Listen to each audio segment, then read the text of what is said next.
बांगलादेशी घुसखोरांचे बनावट जन्मदाखल्यांचं रॅकेट मालेगाव येथे उघड झालं आहे. बनावट कागदपत्रांच्या आधारे असे जन्मदाखले बनवून घेतलेत. यामध्ये हा आकडा अशा जन्मदाखल्यांचा आकडा हा 1044 इतका मोठा आहे. त्यातील 123 जणांची तर जन्मतारीखसुद्धा एक आहे, ती म्हणजे 1 जानेवारी.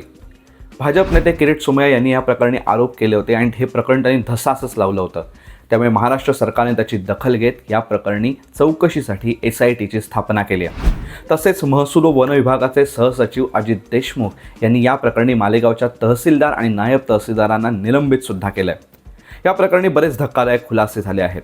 यामध्ये गंमत अशी आहे तर 90 वर्षांचे सय्यद मासूम रसूल यांची आणि यामध्ये सर्वात तरुण असलेल्या सहेला खातून मोहसिन या सर्वांची जन्मतारीख एकच आहे, 1 जानेवारी.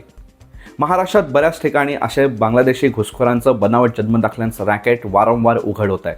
आता या प्रकरणातही काय नवीन खुलासे होत आहेत याकडेच आता सर्वांचं लक्ष लागलं आहे.